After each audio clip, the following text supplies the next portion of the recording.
S, ಪ್ರತಿ ton ಕಬ್ಬಿಗೆ 3,500 ರೂಪಾಯಿ ನಿಗದಿ ಮಾಡಬೇಕು ಅಂತ ಪಟ್ಟು ಹಿಡಿದು ಬೆಳಗಾವಿ ಜಿಲ್ಲೆ ಮೂಡಲಗಿ ತಾಲೂಕಿನ ಗುರ್ಲಾಪುರದಲ್ಲಿ ಕಳೆದ ಒಂದು ವಾರದಿಂದ ಕಬ್ಬು ಬೆಳೆಗಾರರು ನಡೆಸುತ್ತಿರುವ ಪ್ರತಿಭಟನೆ ಬೆಂಬಲಿಸಿ ಮೈಸೂರು ಜಿಲ್ಲೆ ನಂಜನಗೂಡು ತಾಲೂಕಿನಲ್ಲಿ ರಾಜ್ಯ ಹೆದ್ದಾರಿ ತಡೆದು ಶುಕ್ರವಾರ ರೈತರು ಬೃಹತ್ ಪ್ರತಿಭಟನೆಯನ್ನ ನಡೆಸಿದರು.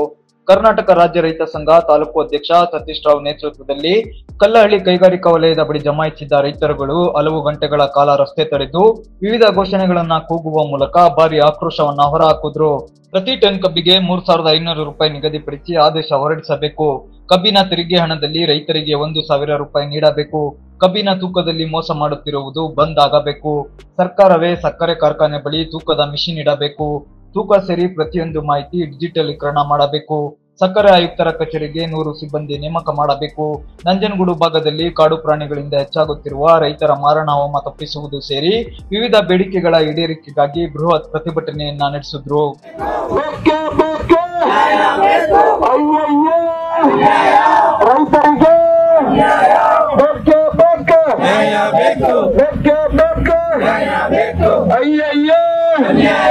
ರೈತರಿಗೆ ಬೇಕೇ ಬೇಕು. ಕಬ್ಬಿಗೆ ಬೆಂಬಲ ಬೆಲೆ ನೀತಿ 3,500 ರೂಪಾಯಿ ಜಾರಿಯಾಗಲಿ. ಕಬ್ಬಿನ ಬೆಲೆ ನೀತಿ ಜಾರಿಯಾಗುವವರೆಗೆ ನಮ್ಮ ಹೋರಾಟ ಬಿಡುವುದಿಲ್ಲ.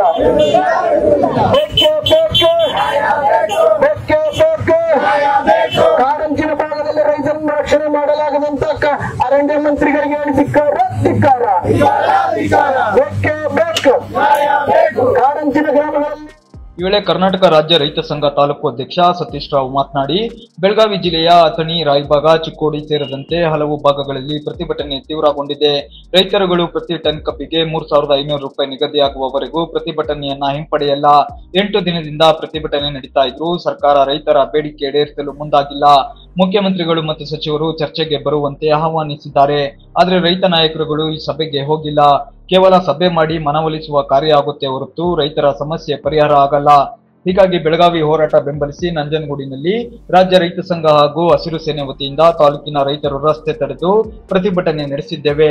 ಈ ಮೂಲಕ ಹೋರಾಟಕ್ಕೆ ಬೆಂಬಲ ಸೂಚಿಸಿದ್ದೇವೆ. ಸಂಜೆ ವೇಳೆಗೆ ಬೇಡಿಕೆ ಈಡೇರದೆ ಹೋದರೆ ನಂಜನಗೂಡಿನಿಂದಲೂ ಇನ್ನಷ್ಟು ರೈತರು ಬೆಳಗಾವಿ ಹೋರಾಟಕ್ಕೆ ತೆರಳಿ ಹೋರಾಟದ ಕಿಚ್ಚನ್ನು ಹೆಚ್ಚಿಸುವುದಾಗಿ ಎಚ್ಚರಿಕೆ ನೀಡಿ, ತಾಲೂಕಿನಲ್ಲಿ ಕಾಡು ಪ್ರಾಣಿಗಳ ಹಾವಳಿ ಮುಂದುವರೆದಿದ್ದು ಇನ್ನೊಬ್ಬ ರೈತ ಇವತ್ತು ಪ್ರಾಣಿ ದಾಳಿಗೆ ಬಲಿಯಾಗಿದ್ದಾನೆ ಅಂತ ಖಂಡನೀಯ ಅಂತ ತೀವ್ರ ಆಕ್ರೋಶವನ್ನ ಹೊರಹಾಕಿದ್ರು. ತಾನಾಗಿ ತನ್ನ ಗ್ರಾಮದ ಎಲ್ಲ ಸ್ವಇಚ್ಛೆಗಳು ಏನೋ ಪ್ರಸಾದಗಳನ್ನ, ಊಟಗಳನ್ನ, ರೊಟ್ಟಿಗಳನ್ನ ತಟ್ಟಿ ಇವತ್ತು ನನ್ನ ತಾಯಂದ್ರು ಹೋರಾಟದ ಸ್ಥಳಕ್ಕೆ ಬರ್ತಾ ಇದ್ದಾರೆ. ಬೆಳಗಾವಿ ಗೋರ್ನಹಳ್ಳಿ ಕ್ರಾಸ್ನಲ್ಲಿ ನಡೆದಿರ್ತಕ್ಕಂಥ ಹೋರಾಟ ನಮ್ಮ ರಾಜ್ಯಾಧ್ಯಕ್ಷರಾದಂಥ ಚುನ್ನಪ್ಪ ಪೂಜಾರಿ ಅವರು, ನಮ್ಮ ಶಶಿಕಾಂತ ಗುರೂಜಿ ಅವರ ನೇತೃತ್ವದಲ್ಲಿ ನಡೀತಾ ಇದೆ. ಈ ಹೋರಾಟಕ್ಕೆ ಲಕ್ಷಾಂತರ ಜನ ಭಾಗವಹಿಸ್ತಾ ಇದ್ದಾರೆ. ಮಾನ್ಯ ಮುಖ್ಯಮಂತ್ರಿಗಳು ಶಿವಾನಂದ ಪಾಟೀಲ್ ಅವರು, ಸಕ್ಕರೆ ಸಚಿವರು ಸಹ ಅಲ್ಲಿಗೆ ಭೇಟಿ ನೀಡಿದ್ದಾರೆ. ಶಿವಾನಂದ ಪಾಟೀಲ್ ಅವರು ಒಂದು ಮಾತು ಹೇಳ್ತಾರೆ, ನಾವು ಇಲ್ಲಿ ಏನು ಉತ್ತರ ಕರ್ನಾಟಕ ಭಾಗದಲ್ಲಿ ಮಾತ್ರ ಈ ಸಮಸ್ಯೆ ಇರೋದು, ದಕ್ಷಿಣ ಭಾಗದಲ್ಲಿ ಇವಾಗಲೇ ಕಪ್ಪನ್ನು ಅರ್ಧ ತೀರು ಹೋಗಿದೆ ಅಂತ ಹೇಳ್ತಾರೆ. ಮಾನ್ಯ ಶಿವಾನಂದ ಪಾಟೀಲ್ ಅವರೇ ಒಂದು ಎಚ್ಚರಿಕೆ ಕೊಡ್ತೀನಿ ನಿಮಗೆ, ಇವತ್ತು ಅಲ್ಲಾಗುವಂಥ ರೈತರಿಗೆ ಏನು ಬೆಲೆ ನೀತಿ ಇಲ್ಲೂ ಆಗಬೇಕು. ಬಣ್ಣಾರಿ ಎಂಬ ಶುಗರ್ಸ್ ಕಾರ್ಖಾನೆಗೆ ನಮ್ಮ ರೈತರ ಕಬ್ಬು 10.12 ರಿಕವರಿಯನ್ನು ಕೊಡ್ತಾ ಇದ್ದೀವಿ. ಆದರೂ ಸಹ ನಮಗೆ ಮೋಸ ಮಾಡಿ ಕಾರ್ಖಾನೆ ಆಡಳಿತ ಮಂಡಳಿ ಸಂಪೂರ್ಣವಾಗಿ ನಿರ್ಲಕ್ಷ್ಯ ಮಾಡ್ತಾ ಇದೆ. ರೈತರನ್ನ ಆತ್ಮಹತ್ಯೆ ಎಡೆಗೆ ದೂರ್ತಾ ಇದೆ. ಇದು ಯಾವತ್ತೂ ಸಹಿಸೋದಿಲ್ಲ. ನಾವು ಇವತ್ತು 2 ದಿನ ನೀವು ಅವಕಾಶ ಕೇಳಿದಿರಿ, ಅದು ಕೊಟ್ಟಿದ್ದೀವಿ. ಕೂಡಲೇ ನೀವು ಬಗೆಹರಿಸೋದಂಥ ಸಂದರ್ಭದಲ್ಲಿ ಈ ಭಾಗದಿಂದಲೂ ಸಹ ಏನು ದಕ್ಷಿಣ ಭಾಗದಿಂದಲೂ ಸಹ ನಾವು ಈ ವಿಶ್ವಕ್ಕೆ ಈ ಹೋರಾಟವನ್ನು ಮಾದರಿ ಮಾಡ್ತೀವಿ. ಈ ಸರ್ಕಾರಗಳು ಉಳಿಸ್ತೀವಿ ಅಂತ ಹೇಳಲಿಕ್ಕೆ ಇಚ್ಛೆ ಪಡ್ತೀನಿ. ಕೂಡಲೇ ಈ ಒಂದು ಮಾನ್ಯ ಮುಖ್ಯಮಂತ್ರಿಗಳು ಗಮನಕ್ಕೆ ತಗೋಬೇಕು. ಕೂಡಲೇ ಕೇಂದ್ರದ ಮಂತ್ರಿ ಜೊತೆ ಎಲ್ಲರೂ ಮಾತಾಡಿ, ರಾಜ್ಯದ ಮಂತ್ರಿ ಜೊತೆ ಎಲ್ಲರೂ ಮಾತಾಡಿ. ನೀವು ಯಾರ ಜೊತೆಲಿ ಮಾತಾಡ್ತೀರಿ, ನಮ್ಮ ರೈತನ ಕಬ್ಬಿಗೆ 3,500 ರೂಪಾಯಿ ಬೆಲೆ ನಿಗದಿ ಆಗಬೇಕು.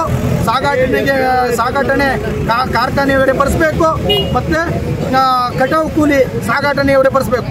ಯಾಕೆ ಕೇಳ್ತಾ ಇದ್ದೀವಿ ಅಂದರೆ, ಇದೆಲ್ಲವ ಇವತ್ತು ಕಬ್ಬಿನಲ್ಲಿ ಸುಮಾರು ಬಯೋ ಪ್ರಾಡಕ್ಟ್ಗಳು 13-14 ಥರದ ಬಯೋ ಪ್ರಾಡಕ್ಟ್ಗಳು ತಯಾರಾಗ್ತವೆ. ಕನಿಷ್ಠ 5 ಬಯೋ ಪ್ರಾಡಕ್ಟ್ಗೆ ನಾವು ಇದು ಮಾಡೋದಾದರೆ 14,200 ರೂಪಾಯಿ ಆಗ್ತದೆ. 6,000 ರೂಪಾಯಿ ಕೇಂದ್ರ ಮತ್ತು ರಾಜ್ಯ ಸರ್ಕಾರ GST ಹೋಗ್ತಾ ಇದೆ. ನಮಗೆ 3,500-4,000 ಕೊಡೋಕ್ಕಾಗಲ್ಲ ಅಂತಿರಲ್ಲ, ಇದು ಅನ್ಯಾಯ ಅಲ್ವಾ? ಏನು ರೈತರಿಗೆ ಮಾಡ್ತಾ ಇರ್ತಕ್ಕಂಥ ಕಾರ್ಖಾನೆ ಆಡಳಿತ ಮಂಡಳಿ ಮತ್ತು ಸರ್ಕಾರ ಮಾಡ್ತಾ ಇರ್ತಕ್ಕಂಥದ್ದು ಮೋಸ ಅಲ್ಲ ಅಂತ ಹೇಳಲಿಕ್ಕೆ ಇಚ್ಛೆ ಪಡ್ತೀನಿ. ಕೂಡಲೇ ನೆರವೇರಿಸಿ ನಮ್ಮ ರೈತರ ಆಕಾಂಕ್ಷೆಗಳನ್ನು, ರೈತರ ಬಡತನಗಳನ್ನು ನೀಗಿಸುವಂಥ ಕೆಲಸ ಮಾಡಿ ಅಂತ ಹೇಳಲಿಕ್ಕೆ ಇಚ್ಛೆ ಪಡ್ತೀನಿ. ಸುತ್ತಮುತ್ತ ಕಾಡಂಚಿನ ಗ್ರಾಮಗಳಲ್ಲಿ ಈಗಾಗಲೇ ಹುಲಿ ದಾಳಿಯಾಗಿ ನಮ್ಮ ಅರಣ್ಯ ಮಂತ್ರಿಗಳು ಸದಾ ಭೇಟಿ ನೀಡ್ತಾ ಇದ್ದಾರೆ. ಆದರೆ ಯಾವ ಅಂಶನೂ ಕಾಣ್ತಾ ಇಲ್ಲ. ಇವತ್ತು ಸಹ ನನ್ನ ರೈತನಿಗೆ ಸರಗೂರು ಭಾಗದ ರೈತನ ಮೇಲೆ ಹುಲಿ ದಾಳಿಯಾಗಿದೆ. ಇವತ್ತು ಕ್ಯಾರ್ ಆಸ್ಪತ್ರೆಯಲ್ಲಿ ಒಂದು ಹಂದಿ ದಾಳಿಯಾಗಿ ಕ್ಯಾರ್ ಆಸ್ಪತ್ರೆಯಲ್ಲೂ ಸಹ ನಮ್ಮ ರೈತ ಅಲ್ಲಿದ್ದಾನೆ. ಅಲ್ಲಿಗೂ ಸಹ ನಾವು ರೈತ ಸಂಘದವ್ರು ಹೋಗ್ತಾ ಇದ್ದೀವಿ.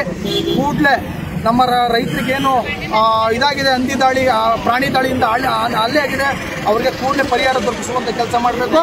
ಇಲ್ಲ ಅಂದರೆ ನಾವು ಸರ್ಕಾರಗಳಿಗೆ ಬುದ್ಧಿ ಕಲಿಸುವಂಥ ಕೆಲಸವನ್ನು ಮಾಡಬೇಕಾಗುತ್ತೆ ಅಂತ ಹೇಳಲಿಕ್ಕೆ ಇಚ್ಛೆಪಡ್ತೀನಿ. ರೈತ ಸಂಘಟನೆಯ ಮಹಿಳಾ ಮುಖಂಡರುಗಳು ಕೂಡ ಮಾತನಾಡಿ, ನಮ್ಮ ಹೋರಾಟ ನಿನ್ನೆ ಮೊನ್ನೆಯದಲ್ಲ. ರಾಜ್ಯಾದ್ಯಂತ ಕಬ್ಬು ಬೆಳೆಗಾರರು ಸಮಸ್ಯೆ ಎದುರಿಸ್ತಾ ಇದ್ದಾರೆ. ಪ್ರತಿ ಟನ್ ಕಬ್ಬಿಗೆ ಸೂಕ್ತ ಬೆಂಬಲ ಬೆಲೆ ನೀಡಲು ಸರ್ಕಾರ ಮತ್ತು ಸಕ್ಕರೆ ಕಾರ್ಖಾನೆಗಳು ಮುಂದಾಗುತ್ತಿಲ್ಲ. ಹೀಗಾಗಿ ಬೆಳಗಾವಿಯಲ್ಲಿ ಬೃಹತ್ ಪ್ರತಿಭಟನೆ ಬೆಂಬಲಿಸಿ ನಾವಿವತ್ತು ಈ ರಸ್ತೆ ತಡೆದು ಪ್ರತಿಭಟನೆ ನಡೆಸುತ್ತಿರುವುದಾಗಿ ತಿಳಿಸಿದ್ರು. ಪ್ರತಿಭಟನೆ ಹಿನ್ನೆಲೆಯಲ್ಲಿ ಕೆಲ ಕಾಲ ವಾಹನ ಸಂಚಾರ ದಟ್ಟಣೆ ಹೆಚ್ಚಾಗಿ ವಾಹನ ಸವಾರರ ಕಿರಿಕಿರಿಗೆ ಕಾರಣವಾಗಿತ್ತು. ಯಾವುದೇ ಅಹಿತಕರ ಘಟನೆ ಜರುಗದಂತೆ ಸ್ಥಳದಲ್ಲಿ ಬಿಗಿ ಪೊಲೀಸ್ ಬಂದೋಬಸ್ತ್ ಕೂಡ ಕಲ್ಪಿಸಲಾಗಿತ್ತು. ಪ್ರತಿಭಟನೆಯಲ್ಲಿ ರೈತ ಸಂಘದ ಮಹಿಳಾ ಘಟಕದ ಅಧ್ಯಕ್ಷೆ ಶ್ವೇತಾ, ಸವಿತಾ, ಬೊಕ್ಕಳ್ಳಿ ನಂಜುಂಡಸ್ವಾಮಿ ಸೇರಿದಂತೆ ಇನ್ನಿತರೆ ಮುಖಂಡರು ಮತ್ತು ರೈತರುಗಳು ಭಾಗಿಯಾಗಿದ್ರು. ನಮ್ಮ ಕರ್ನಾಟಕ ರಾಜ್ಯ ರೈತ ಸಂಘದ ಹೋರಾಟ ಏನಿದೆ, ಬೆಳಗಾವಿಯಲ್ಲಿ ಏನು ಹೋರಾಟ ನಡೀತಾ ಇದೆ, 3,000 ನಿಗದಿ ಮಾಡಲೇಬೇಕು. ಅದು ನಿಗದಿ ಮಾಡೋ ತನಕ ನಾವು ಈ ಹೋರಾಟನ ನಿಲ್ಲಿಸಲ್ಲ. ಎಲ್ಲ ಹೋರಾಟ ಮಾಡಿ ನಮ್ಮ ಸಂಘದಿಂದ ನಾವು ಅದು ನಮ್ಗೆ ರೈತ ಬೆಳೆಗಾರರಿಗೆ ಏನೇನು ಇದು ಬರಬೇಕು ಅದೆಲ್ಲ ಬಂದು ಇದು ಮಾಡೋಂತ ನಾವು ಈ ತರ ಹೋರಾಟ ಮಾಡ್ತಾನೆ ಇರ್ತೀವಿ. ಮತ್ತೆ ಹುಲಿ ದಾಳಿಗೆ, ಹಂದಿ ದಾಳಿಗೆ ಅರಣ್ಯ ವಲಯದಲ್ಲಿ ಏನ್ ಕೆಲಸ ಮಾಡ್ತಾ ಇದ್ದಾರೆ ಅಂತ ಗೊತ್ತಿಲ್ಲ. ಅವರು ಫಾರೆಸ್ಟ್ ಆಫೀಸರ್ ತುಂಬಾ ಎಚ್ಚೆತ್ಕೊಳ್ಬೇಕು. ಪ್ರಾಣಿಗಳೆಲ್ಲ ಬಂದು ರೈತರನ್ನೆಲ್ಲ ಹಲ್ಲೆ ಮಾಡ್ತಾ ಇರೋದ್ರಿಂದ ರೈತರಿಗೆ ತುಂಬಾ ನಷ್ಟ ಆಗ್ತಾ ಇದೆ. ಈಗ ರೈತರಿಗೆ ಒಬ್ಬರಿಗೆ ಸತ್ರೆ ಇಷ್ಟು ಬೆಲೆ ಅಂತ ಕಟ್ಬಿಡ್ತಾರೆ. ರೈತ ಅವರು ಅಧಿಕಾರಿಗಳೆಲ್ಲರೂ ಸತ್ರೆ ನಾವೇ ದುಡ್ಡು ಕೊಡ್ತೀವಿ. ಆ ತರ ಅಧಿಕಾರಿಗಳು ಕೂಡ ಇದಾಗ್ತಾರ ಹೇಳಿ, ನಮ್ಮ ಬಲಿಪಶು ಆಗ್ತಾರ. ಆ ತರ ಇದ್ ಮಾಡ್ತಾ ಇರೋದ್ರಿಂದ ನಮ್ಗೆ ನಾವು ಕೊಡ್ತೀವಿ, ರೈತರನ್ನ ತಂದ್ಕೊಡ್ತಾರ ಸರ್. ಅವರು ರೈತರನ್ನ ತಂದ್ಕೊಡಕ್ ಆಗತ್ತ ಅವ್ರ ಕೈಲಿ.